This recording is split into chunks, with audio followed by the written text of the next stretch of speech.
Bom dia, sétimo ano. Vamos para a nossa aula de hoje. É a nossa aula, eu provavelmente já avisei a vocês, naqueles avisos que geralmente eu dou pré-aula. A nossa aula vai ser um pouco mais corrida do que o normal. Por quê? Semana passada tivemos o feriado de 22 de setembro, feriado municipal de São Gonçalo, da emancipação de São Gonçalo. Eu até queria dar a vocês um pouco sobre a história de São Gonçalo, mas infelizmente, por motivos de matéria até, a gente vai ter que adiantar essa aula. Por quê? Não ter tido aquela terça-feira de aula nos atrasou um pouco em relação à matéria. Nós estávamos num ritmo normal de matéria, a gente estava acompanhando direitinho o passo a passo.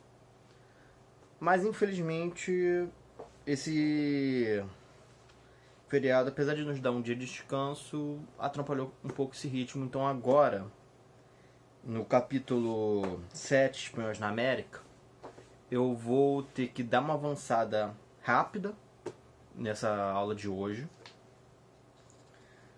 A gente vai pegar da vinda dos espanhóis à América até a queda dos povos que estavam aqui, os pré-colombianos, no caso astecas e incas.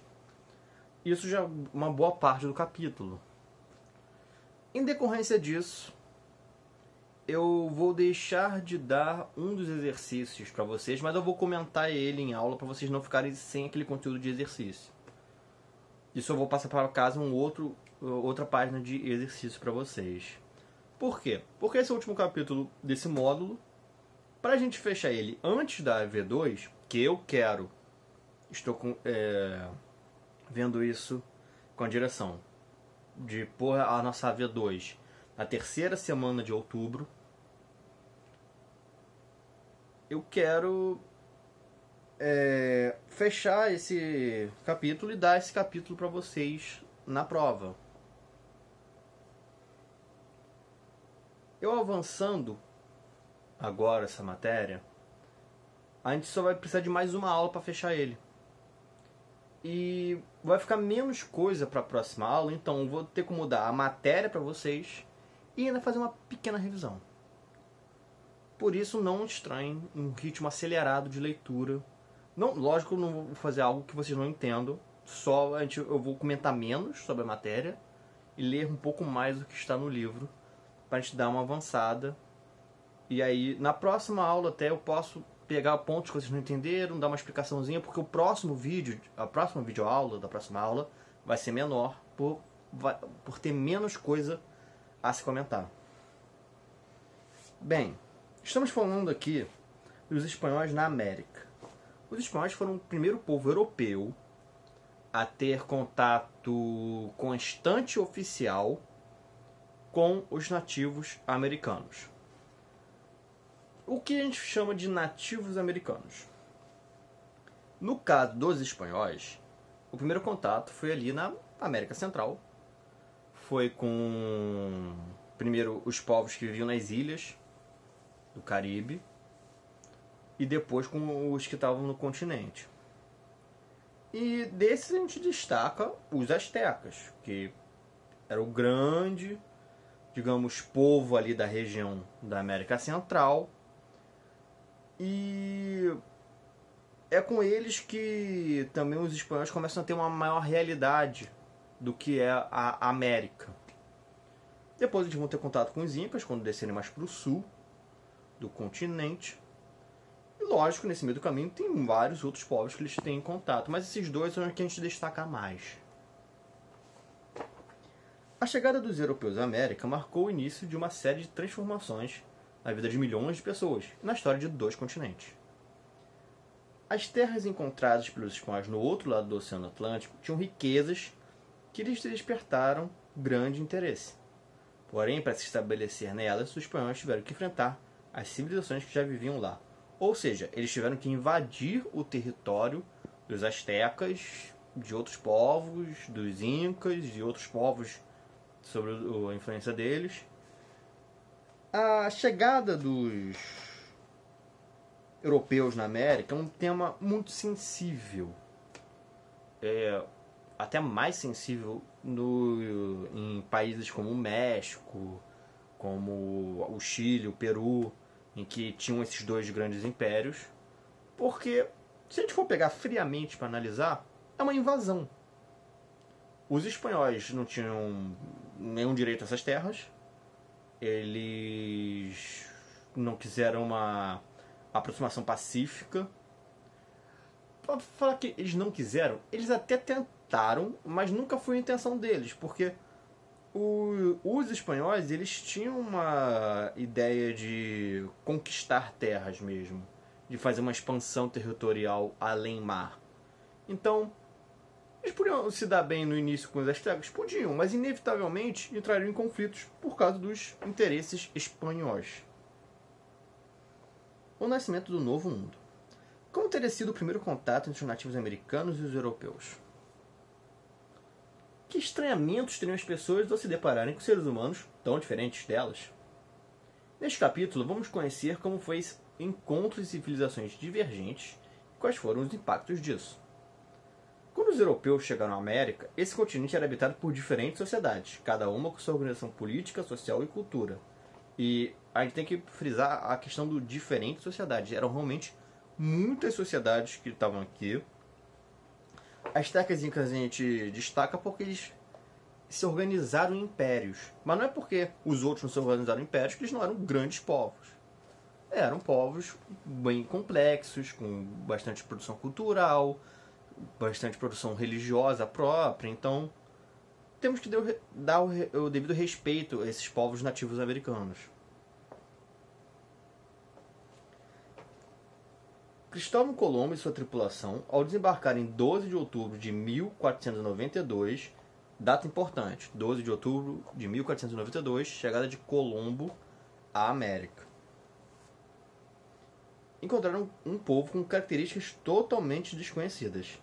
Os nativos não se vestiam como os europeus e tinham costumes e práticas religiosas bem distintas.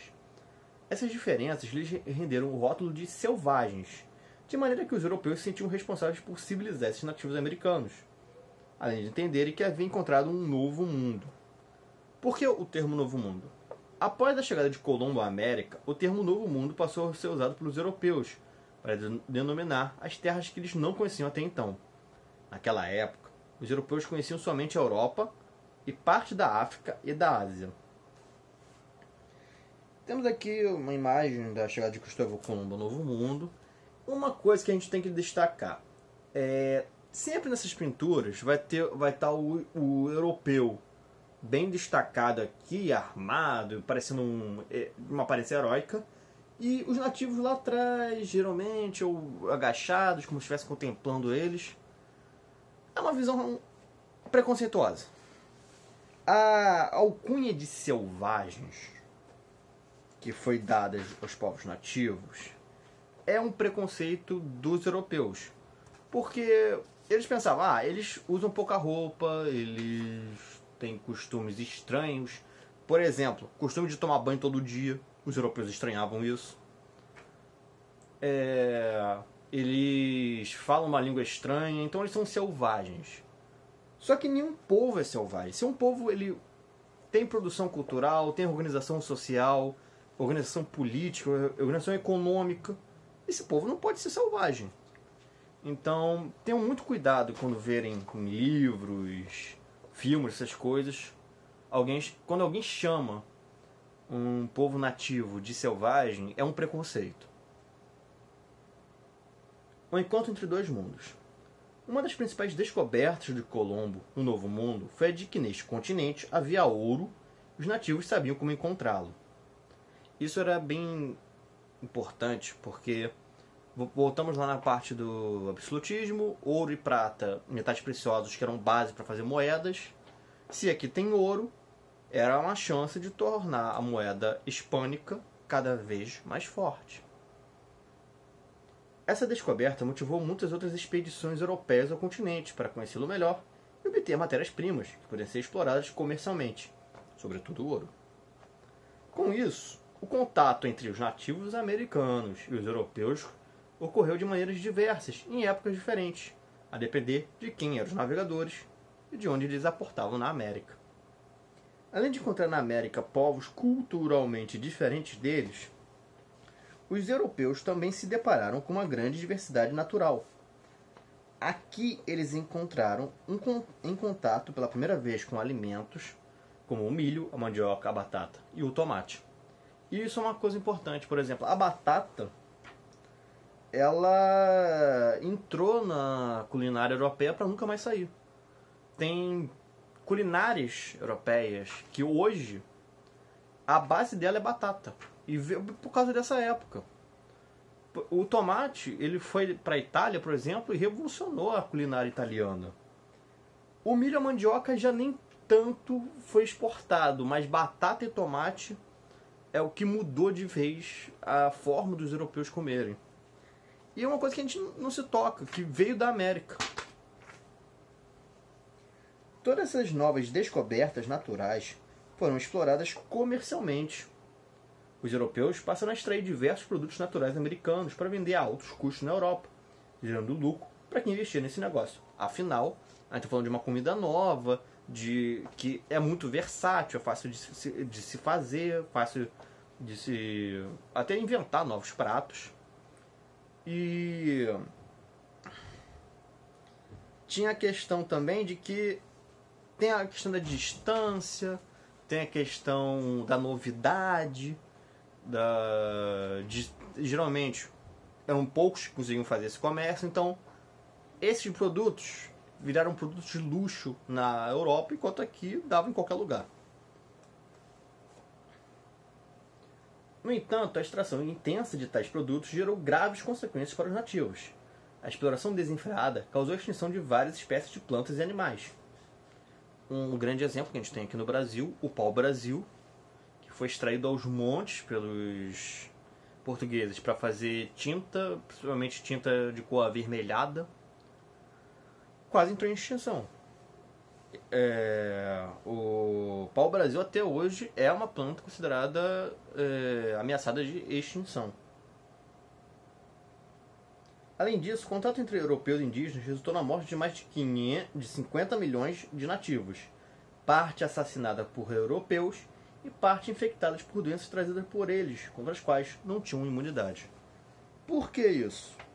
A parte do assassinado por europeus, eu acho que vocês já pensam, os nativos não aceitar que tirassem deles coisas importantes, coisas necessárias, coisas que estavam na base alimentar dos próprios nativos.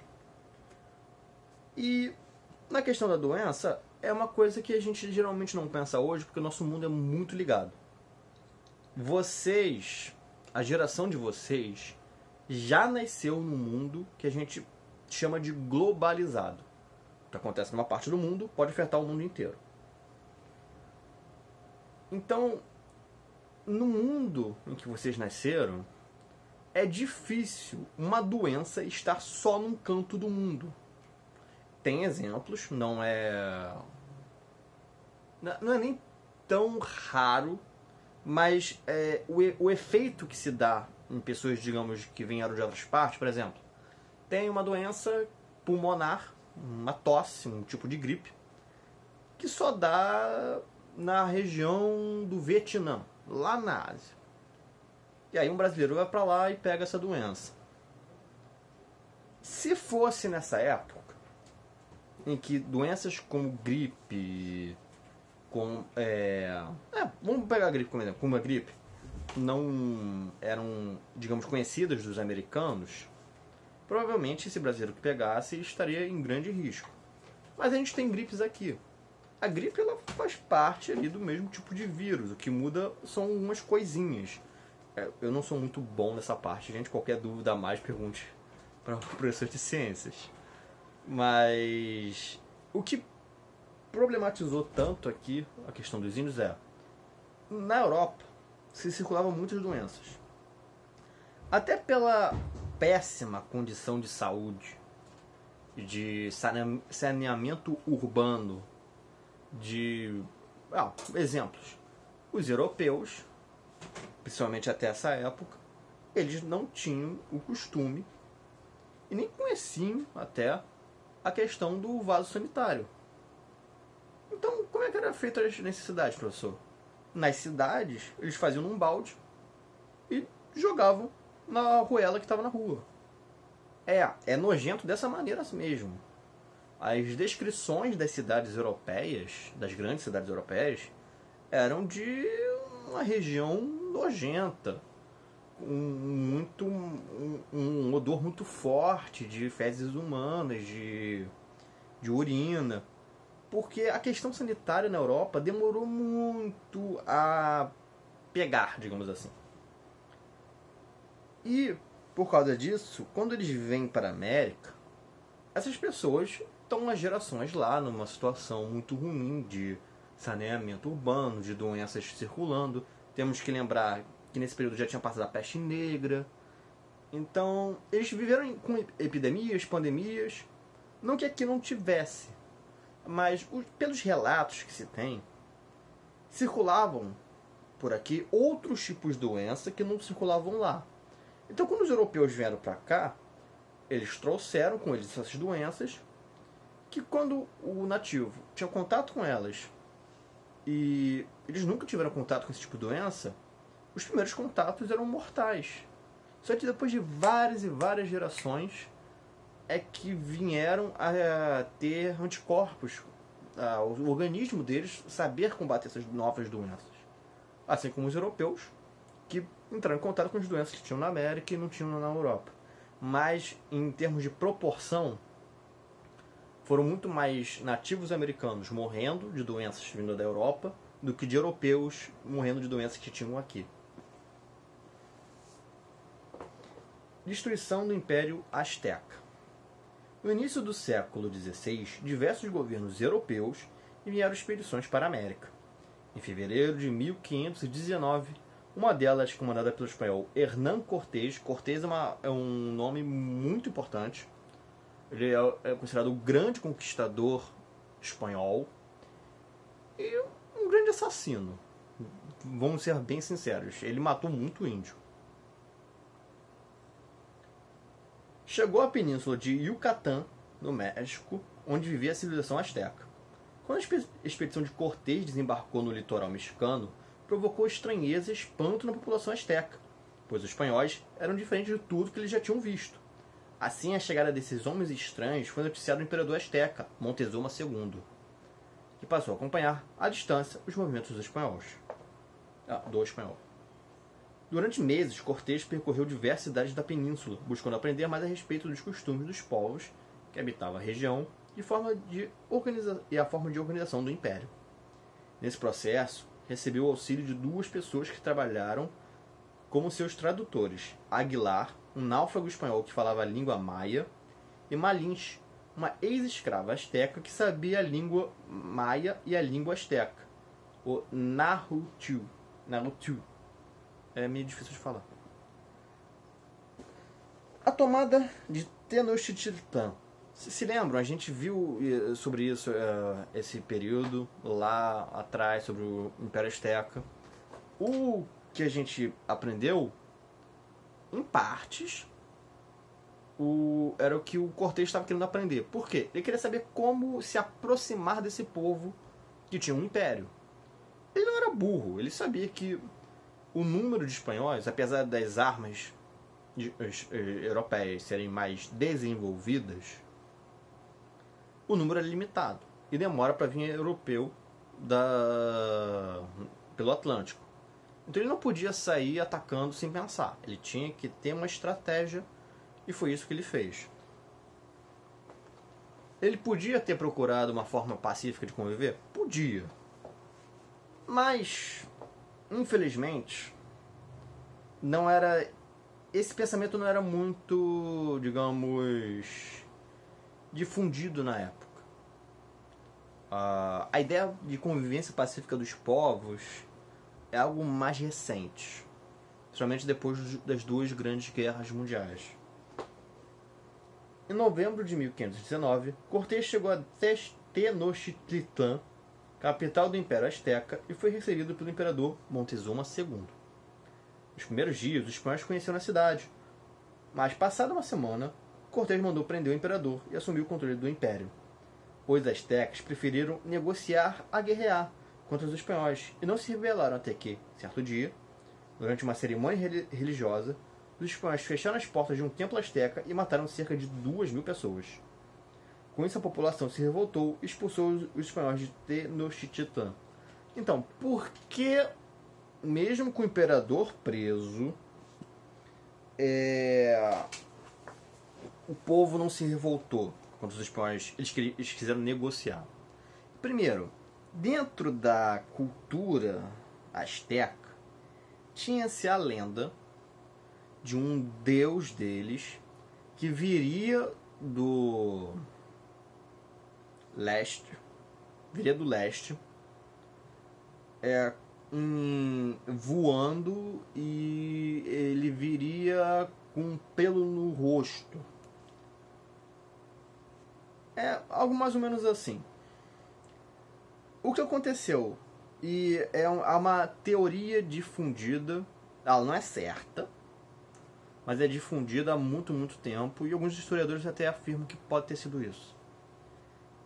Essa lenda, ela conta de um deus que vem do leste voando. Quando os astecas viram as embarcações espanholas, eles podiam ter pensado que aquilo era algo voador, porque eles sabiam que eram embarcações. Eles tinham suas próprias embarcações, mas daquele tamanho eles nunca tinham visto. E quando eles bateram o olho nos espanhóis barbudos, no caso do Cortés, todo barbudo também, todo armado, com uma armadura reluzente, com uma espada, com canhões que faziam grandes barulhos. Inclusive, tem-se relatos da época que alguns nativos americanos achavam que os canhões soltavam raios por causa do barulho ensurdecedor. Os astecas pensaram que os espanhóis eram deuses. Isso não é algo certo. Tem algumas fontes da época, esse achismo dos astecas. Mas, com o tempo, eles foram achando as ações dos espanhóis estranhas para os deuses da cultura deles. Então, por isso que no início, quando ele prendeu Moctezuma, ele está prendendo o imperador, ele tem essa autoridade porque ele é um deus. Mas ele mata pessoas num templo asteca. Peraí. Por que ele tá matando os seus próprios seguidores, se nem era um ritual de sacrifício? Aí as pessoas se tocaram. Eles não são deuses, eles são humanos. E aí tem essa revolta. Depois desses incidentes, em que o imperador Moctezuma II foi morto, Cortés buscou o apoio de povos indígenas inimigos dos astecas para conquistar a capital do império. Isso foi a ideia dele. Vou conhecer o entorno para depois abordar esse grande povo. Porque em qualquer problema, eu sei para onde eu correr e chamar ajuda. Essa colaboração foi decisiva para o sucesso espanhol, que tomou Tenochtitlan em agosto de 1521. O comércio em Tenochtitlan na época da chegada dos europeus. Do ponto de vista econômico, os astecas praticavam tanto a agricultura como o comércio. Isso a gente já viu lá atrás. Na cidade de Tenochtitlan ficava o principal centro comercial do Império Asteca, o grande mercado de Tlatelolco. Tlatelolco foi uma das construções astecas que mais impressionou Cortés ao chegar em Tenochtitlan. Em uma de suas cartas ao rei da Espanha, ele afirma ter visto mais de 60.000 pessoas circulando pelo mercado, e que o local era tão grande que seria necessário mais de 2 dias para conseguir ver todos os produtos que eram vendidos lá. Gente, até hoje, um mercado ter 60.000 pessoas é algo inacreditável. Para a gente ter uma noção de quão incrível foi esse mercado de Tlatelolco. O mercado era organizado em áreas de acordo com o tipo de produto. Lá podiam ser encontrados tanto alimentos, cacau, mel e sal, por exemplo, como objetos de ouro e de prata, pedras preciosas, pérolas, plumas, vestimentas de algodão, tapetes, outros produtos artesanais e até animais. Aqui tem um códice, o Códice Lienzo de Tlaxcala, de 1550, que representa alguns produtos vendidos no mercado de Tlatelolco.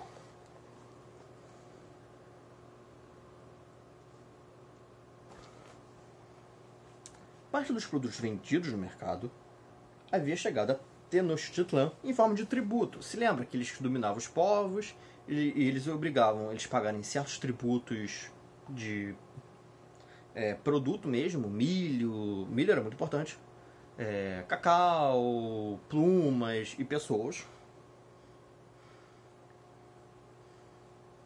Mas uma boa porção deles chegava por meio dos mercadores, chamados potecas. Para comprar as mercadorias, os potecas percorriam longas distâncias e, por isso, tinham um grande conhecimento da região. Além de transportarem as mercadorias, os potecas também organizavam o mercado de modo que todos os produtos fossem vendidos em suas áreas corretas e a preço justo. A resistência asteca. Cortés e sua tripulação levaram 9 meses entre a chegada ao território dominado pelos astecas e a conquista da cidade de Tenochtitlan. É até uma conquista rápida se a gente parar para pensar, ainda mais para aquela época. Mas somente quase 2 anos depois os espanhóis conseguiram derrotar os astecas. A estratégia de Cortés, ao mandar aprisionar o imperador Montezuma II, era a de que, sem autorização dele, a população asteca não deveria se rebelar contra os espanhóis. No entanto, não foi isso que aconteceu. Sem a presença de Montezuma II, o povo asteca elegeu um novo monarca, dando início a uma das mais violentas guerras travadas entre os espanhóis e os nativos americanos. Por que ele pensou isso? Ele pensava o Montezuma como um rei no molde europeu. Ele não pensou que existiria ali certos elementos culturais que poderia trazer uma diferença na forma que eles viam o imperador. Durante aproximadamente 1 ano e meio, os espanhóis e seus aliados cercaram a cidade de Tenochtitlan, tentaram tomá-la à força. Eles tinham armas mais eficazes que os astecas, mas isso não impediu os nativos de defender sua cidade com todas as forças. Afinal, eles sabem da cidade, sabem do terreno, eles sabem como combater ali. O cerco, no entanto, dificultava a entrada de alimentos e outras mercadorias na cidade. Com isso, a população asteca foi, com o tempo, enfraquecendo e adoecendo, principalmente após uma epidemia de varíola que atacou os moradores da cidade. Aí vem uma parte muito feia da história. Existem relatos, a gente não pode afirmar ainda com certeza, mas existem relatos que os espanhóis é que botaram a varíola dentro da cidade. Eles pegaram cobertores de espanhóis que morreram de varíola e jogavam, através de catapultas ou canhões, dentro da cidade, e a doença se espalhava lá dentro. A resistência cultural. Quando não conquistavam Tenochtitlan, os espanhóis investiram em outras cidades astecas, dominando a população aos poucos. Ao conquistarem cada uma dessas cidades, os espanhóis assumiam o poder no local, iniciavam a cobrança de impostos e impunham a religião católica, construindo inclusive igrejas para substituir os templos feitos aos deuses astecas. Temos que lembrar, nessa época, absolutismo, a coroa e a igreja ainda estavam muito, muito próximas. Então, certas demandas da missão de Cortés também tinham questões religiosas. O próprio também é dito como sendo uma pessoa muito religiosa.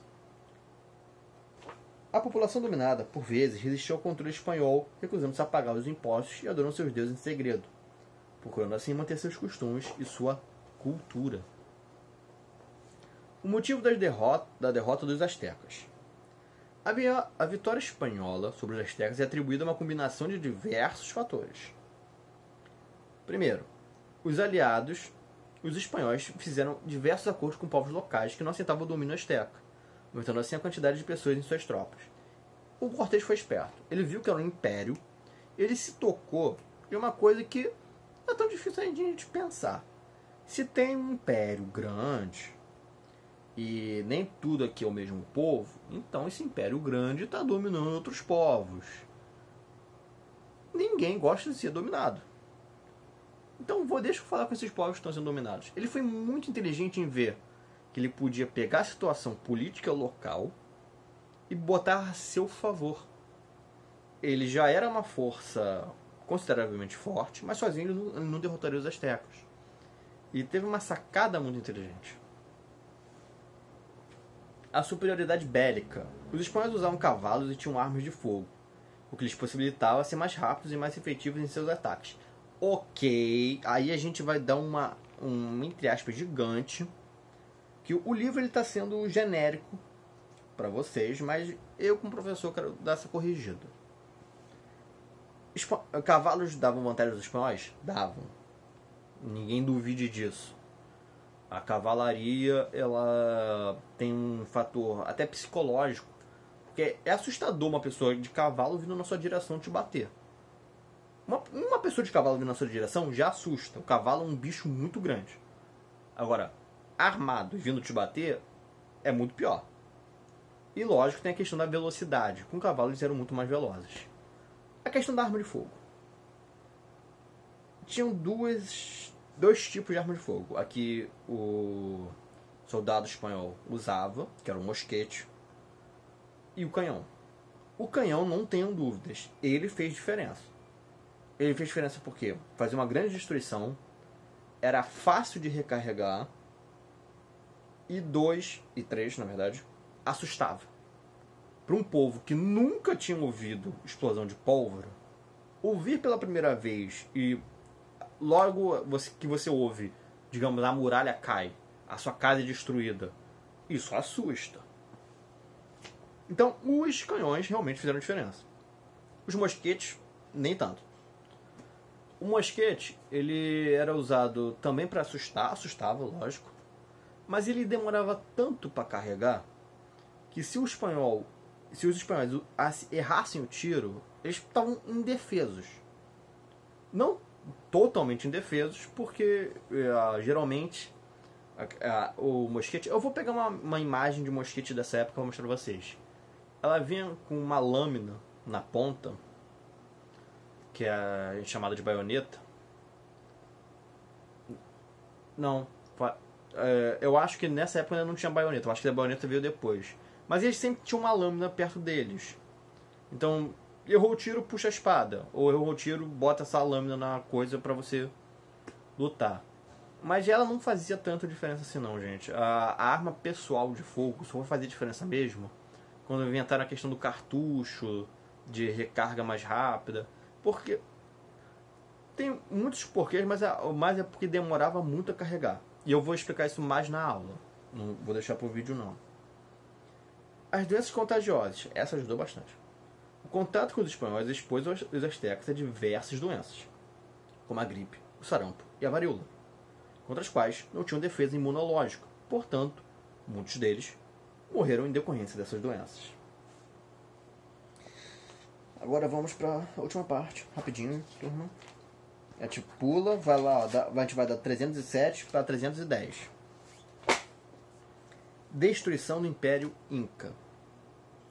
O Império Inca se estendia pela região da Cordilheira dos Andes, da costa sul americana do Oceano Pacífico.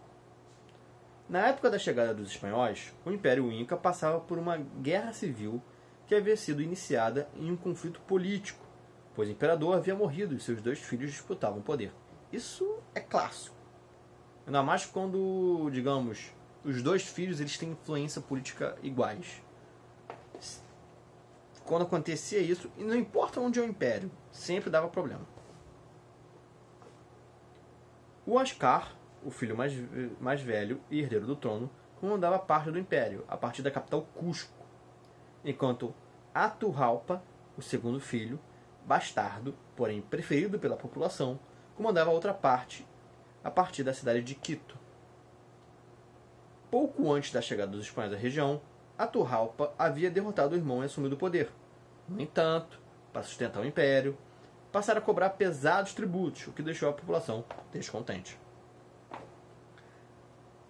Então ele chega... O Império Inca foi um pouco mais fácil do que o Azteca, porque o Azteca ainda estava organizado contra os espanhóis. O Inca, a população tinha acabado de apoiar um imperador que não conseguiu vencer, e agora estavam pagando altos impostos. Então a situação para o imperador Inca estava muito ruim. O início da conquista. A conquista do Império Inca foi liderada pelo oficial espanhol Francisco Pizarro, que chegou à América do Sul em 532, acompanhado de uma tripulação de cerca de 180 homens, trazendo 30 cavalos e muitas armas. Só isso, professor? Não dava para trazer muita coisa dos navios. As caravelas eram grandes, mas nem tanto, gente. Ao desembarcar na cidade inca de Tubias, Pizarro soube da crise política do Império Inca e acreditou que aquele seria o momento oportuno para tomar o poder. Fez certo. Acompanhado de sua tripulação e de um grupo de indígenas insatisfeitos com o imperador, ele seguiu para a cidade de Cajamarca e marcou um encontro pacífico com Atahualpa. O Inca recebeu os espanhóis na praça central da cidade e ofereceu uma grande festa de recepção, como era do costume Inca. No entanto, alegando que o imperador havia desrespeitado a religião católica, Pizarro ordenou que o imperador fosse aprisionado. A consolidação da conquista. Para ser libertado por Pizarro, Atahualpa ofereceu aos conquistadores uma enorme quantia de ouro e prata. Enquanto isso, familiares de Atahualpa assassinaram o irmão dele, Huáscar, acusando-o de colaborar com os espanhóis para tomar o poder. Coitado do Huáscar, não tinha nada a ver com isso. Temendo uma rebelião inca, Pizarro não cumpriu sua parte no acordo. Em vez de libertar Atahualpa, mandou executá-lo. Depois da morte de Atahualpa, os espanhóis conquistaram a capital do império, Cusco, que fica no atual Peru. Em 1535, Pizarro voltou para o litoral e fundou a cidade de Lima, capital do Peru, onde instalou uma cidade do governo espanhol, assumindo o controle do Império Inca. A resistência inca. Os incas não aceitaram passivamente a dominação espanhola, nenhum povo aceita. E em vários momentos lutaram para expulsar os invasores. A resistência à dominação europeia durou cerca de 40 anos. Afinal, a gente está falando de um império muito grande que tinha, digamos, cidades em grandes altitudes, que era difícil para qualquer um, menos para quem sabia do terreno chegar. Então, apesar da situação política estar ruim, a situação geográfica ajudava os incas a resistir. Mesmo após os espanhóis tomarem o poder, os incas selecionavam novos imperadores, pois não reconheciam a legitimidade do governo espanhol. Mesma coisa que os aztecas fizeram depois da morte de Montezuma. Em 1536, os exércitos do Império Inca invadiram a cidade de Cusco e Lima, com o intuito de reconquistá-la, mas foram vencidos. 3 anos depois, ocorreu uma forte rebelião popular contra os espanhóis, durante a qual os incas rebelados e seu imperador retiraram-se para a região de Vilcabamba, na Amazônia. De lá ofereceram resistência até 1572, quando o último imperador inca, Tupac Amaru, e seu exército foram derrotados. Bem, turma, é isso. Eu vou parar por aqui. Vamos lá para o nosso grupo. Foi um ritmo mais rápido. Peço até desculpas por ter que fazer isso. Eu não gosto de um ritmo rápido assim na aula. Mas é necessário para a gente fechar esse capítulo antes da nossa prova. Vamos lá para o grupo. Vamos tirar dúvidas, vamos conversar, falar sobre a matéria. E não se preocupe sobre a V2, porque até por a gente estar correndo mais, eu vou ver se eu faço a V2 só de resposta objetiva. Que vocês preferem até quando a prova tem resposta objetiva. Então eu vou ver se eu faço ela só de resposta objetiva. Mas a gente conversa melhor lá no nosso grupo. Vamos lá pro Telegram.